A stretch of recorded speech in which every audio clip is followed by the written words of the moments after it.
Every story appears ordinary until you see the core side of it. And what you're looking for is a story behind the news. We bring it to you from Lagos, the commercial capital of Nigeria. Giving you all sides and political stories round the clock. Every detail from the start line to the final whistle.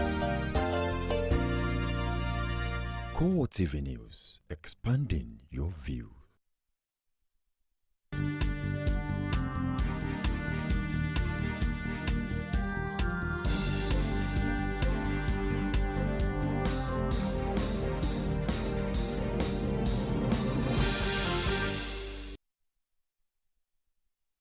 Good evening, CoreTV News on the hour. I'm Tolu Ojewumi. The Independent National Electoral Commission INEC Sunday morning declared the governor of Osun State and All Progressives Congress APC candidate Rauf Aregbesola winner of the 2014 governorship election. Aregbesola polled a total of 394,684 votes to emerge the winner of the state governorship election held on Saturday. The returning officer Bamitale Omole announced that Aregbesola won in 24 local government areas of the 30 local government areas in the state to maintain a clear lead. His closest rival and the candidate of the People's Democratic Party, PDP, Iyola Omishore, scored 292,750 votes to occupy second position. He won in 6 local government areas. The Labour Party's candidate, Fatai Akimbade, occupied a distant third position, without a win in any local government area. Bamitale Omole hereby certify that I was the returning officer for the Osun State Governor election held on the 9th day of August 2014, and that the election was contested by the following candidates, and the different votes that they scored. Ogbeni Rauf Aregbesola of APC scored 394,684 votes.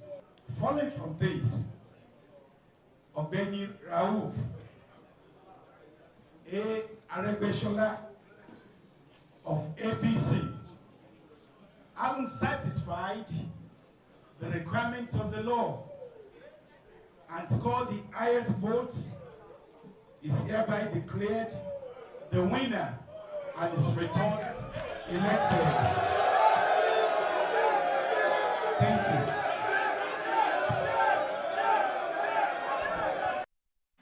The Osun governor, in his 4-year stay at the helm of affairs in the state, has weathered the stormy waters, among which is the controversy generated by the position of his administration on education sector.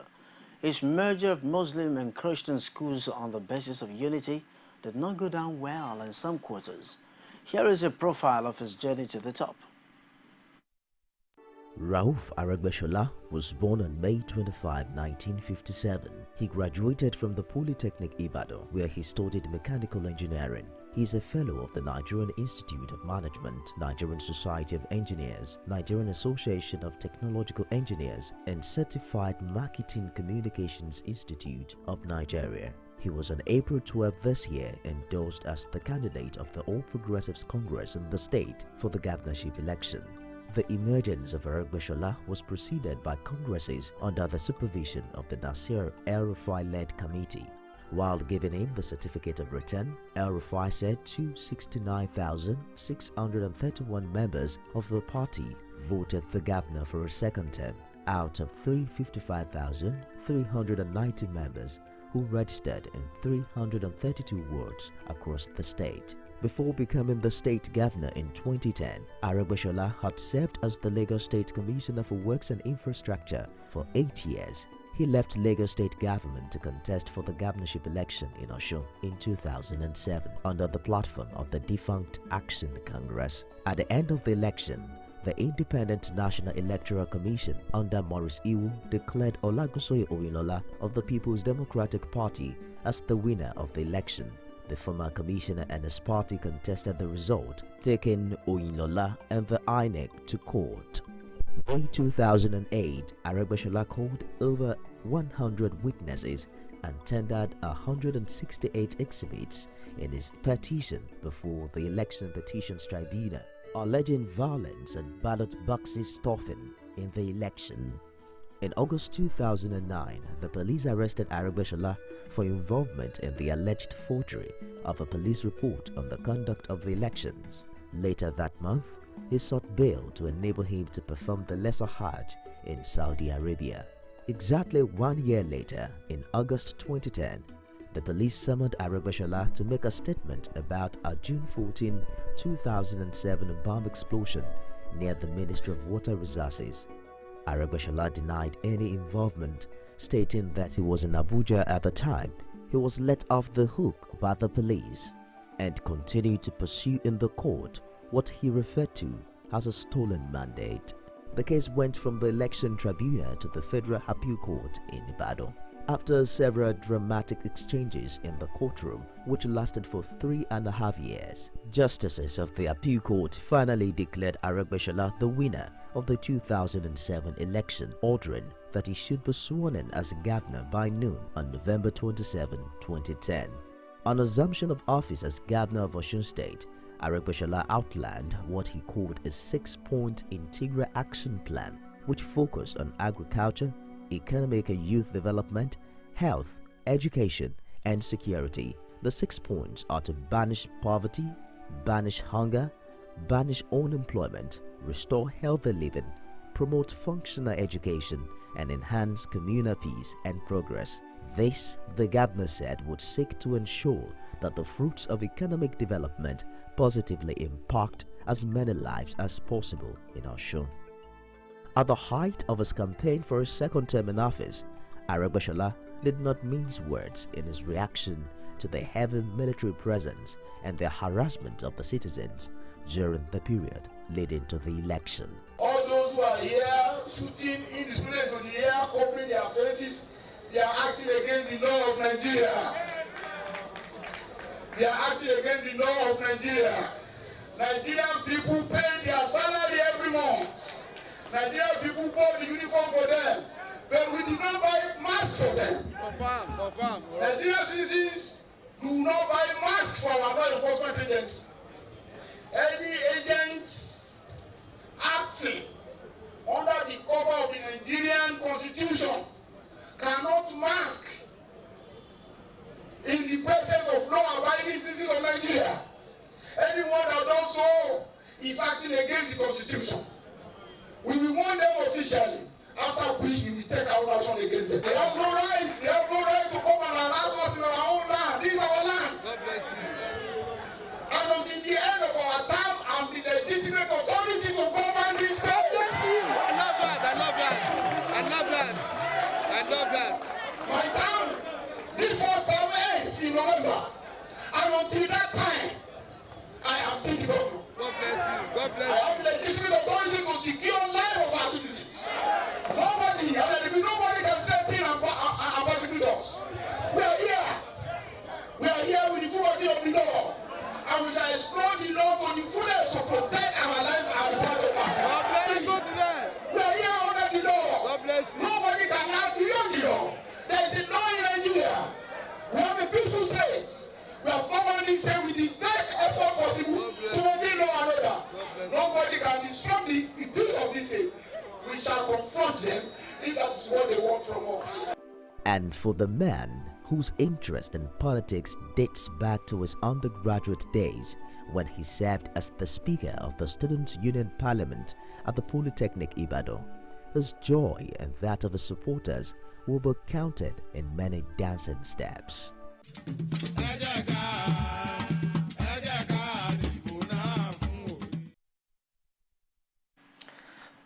The Osun State chapter of the People's Democratic Party, PDP, has rejected the election results, declaring Governor Rauf Aregbesola as the winner of the governorship poll. The PDP agent in the election and State Publicity Secretary, Bola Ajao, distanced the party from the results after the announcement of the outcome of the poll by the returning officer, Bamitale Omale, on Sunday morning in Osogbo, Ajao refused to sign the election results form given to agents at the INEC office. The party spokesman faulted the process of the election, saying some of the figures published were unacceptable. He says the party had earlier written a petition to INEC complaining about the election process in some units. He added that his principal, Iyola Mishore, knows the next line of action. The Minister of Police Affairs, Jalili Adesina, has urged governorship candidates in Saturday's Osun governorship election to accept the result and shun violence in the interest of the state. The minister says he was impressed with the turnout and the peaceful conduct of the exercise in his hometown of Odelmo. According to him, the peaceful conduct of the poll has vindicated him because he had been tagged a violent person. He added that the election went peacefully and nobody was intimidated. Members of the ruling party and those in the opposition, in his words, behaved very well like true sons and daughters of Odelmo. There was popular tension across the 30 local government areas of Osun State as the people decide who leads them beyond 2014. Earlier on Saturday, immediately after casting his vote, the governor told journalists in his Elisha country home that if the process was smooth as experienced in his ward, then INEC would have performed creditably well. However, he expressed deep concerns over reports that his supporters were harassed at polling stations by security agents. Yes, my experience here in this particular precinct, voting precinct, is wonderful. You have a large pool of security men who are here, and one will say they've controlled themselves very, very well. And you have enthusiastic electorate who demonstrated passion and interest in democracy. But the question to ask is what we witness here going to be replicated statewide? Is a huge question that only INEC and the security operatives can answer. My wish is that even at the aspect of just voting, we can have the orderliness that we have witnessed there around the state from now till the end of it. Because we are hearing that some people are planning to still terrorize voters towards the end of this exercise. I pray that our security agencies will live up to their billings. They have not demonstrated enough impartiality anyway to date. After all, only the leading members and supporters of my party have been at the receiving end of their molestation, harassment, and terrorization. Terrorism. No reason. There is no reason. I'm sure the authorities in Abuja are just simply abusing their power. And that power is not established in our constitution. As a matter of fact, if there's anyone that can order security operatives around in this state, I am the chief security officer. What we are seeing here, either in terms of deployment and abuse of security agencies, are flagrant violation of the Nigerian constitution. Political observers have poured encomiums on INEC's organized conduct of the governorship election in Osun State. They express confidence in the ability of the electoral body to conduct credible elections in the future, especially the 2015 general polls. Omotayalo has more. Of the 2007 general election prompted the Nigerian government to set up an electoral review commission, which gave birth to the current Independent National Electoral Commission, INEC. Since coming on board, the commission has continued to adopt different strategies to nip electoral manipulations in the bud. Although controversies and legal actions trail some of the elections conducted recently, many believe INEC has the ability to conduct credible elections. Speaking on free and fair election, lecturer at the Political Science Department of the University of Lagos, Kayode Ishwola, says INEC has a pedigree of being fair in the conduct of elections. From the inception of the Jega INEC till now, it's been better by the day. Don't forget, democracy is a culture. You don't evolve culture one day. It has to build over the days, over the years. So, in summary, from what has been displayed so far, the character and composition of INEC, I think we have hope that we have a good body that can conduct election. anytime, anywhere. As Osun citizens exercise the civic responsibility of voting a governor, political experts Fred Agbaje and Kayode Shola explain that politicians eat up the polity by their actions and statements, thus calling for the presence of heavy security during elections. It's the politician that created that venue. If the campaign had been going on smoothly, without brickbat, without threat to life and property, the federal government will not have woken up from slumber. The same federal government that cannot tackle Boko Haram begin to deploy all the troops in Nigeria to Osun, as if the Osun people are that lawless. The Osun people are enlightened people.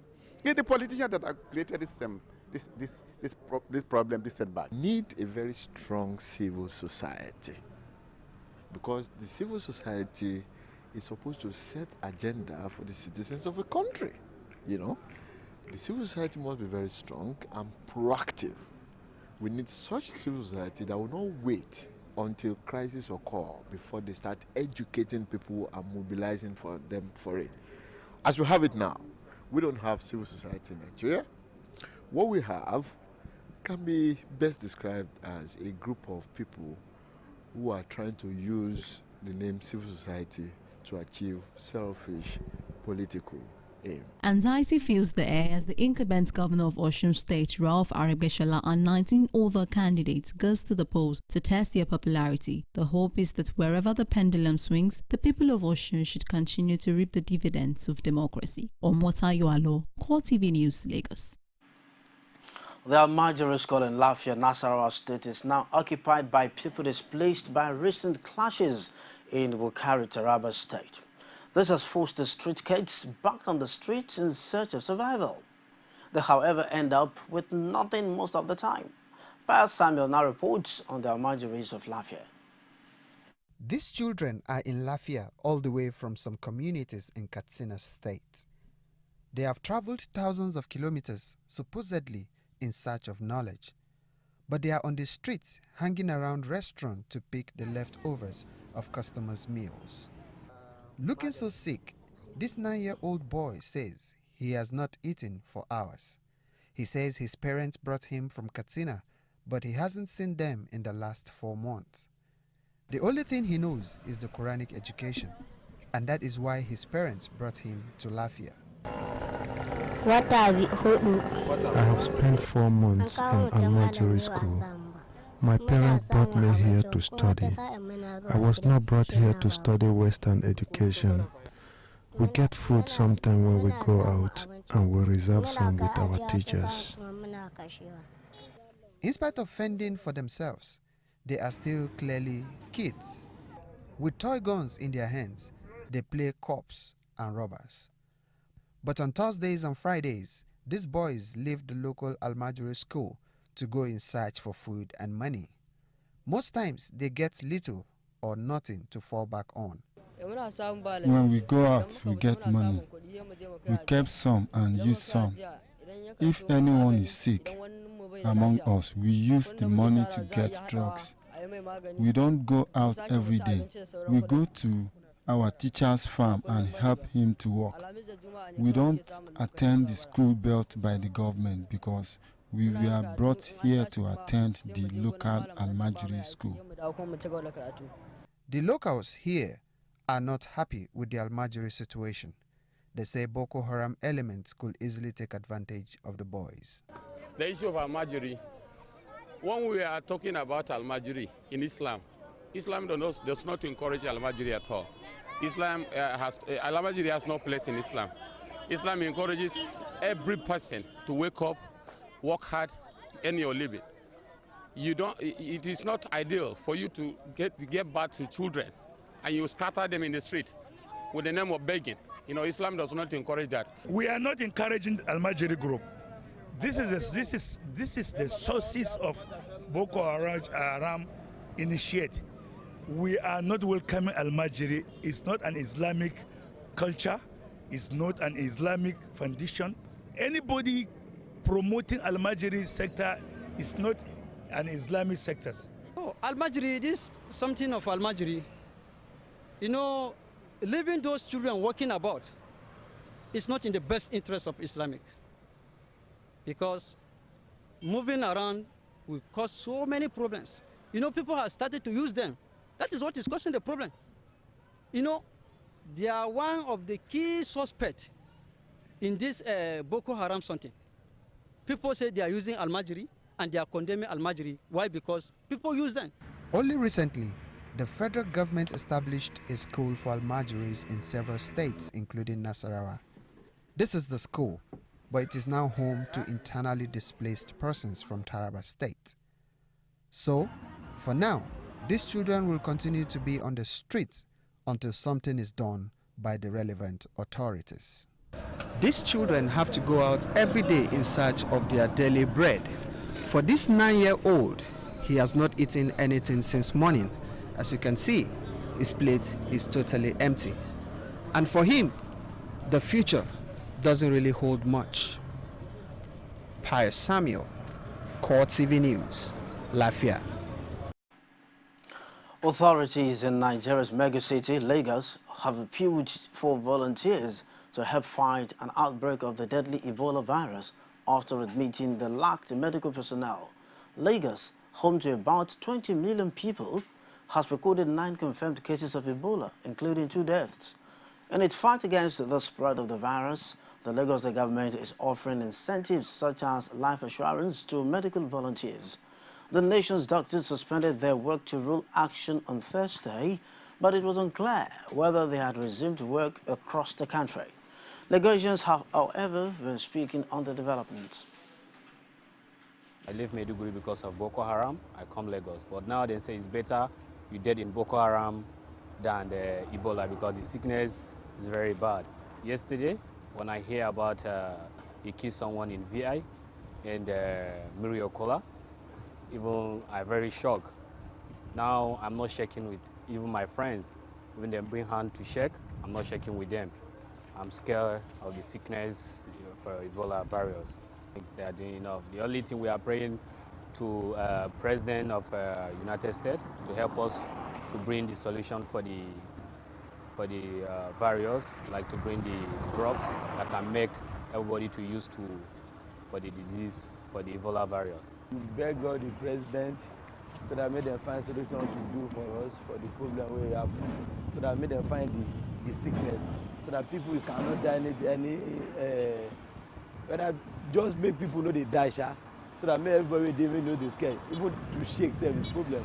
Technology is still there back, but America, they go far. Maybe when I have the medicine of the sickness, when I help us. So we pray, make good luck, Jonathan, take action about the sickness, because we will be poor people. But them, they can try their own action anyhow. Still staying with Ebola, Zambia has banned the entry of citizens from countries hit by the deadly Ebola virus, which is ravaging nations to the north of the continent. The country's health ministry targets citizens of Liberia, Nigeria, Sierra Leone, and Guinea. Even delegates to conferences already organized in Zambia will be barred, according to Health Minister Joseph Kasonde in a statement on the ministry's website.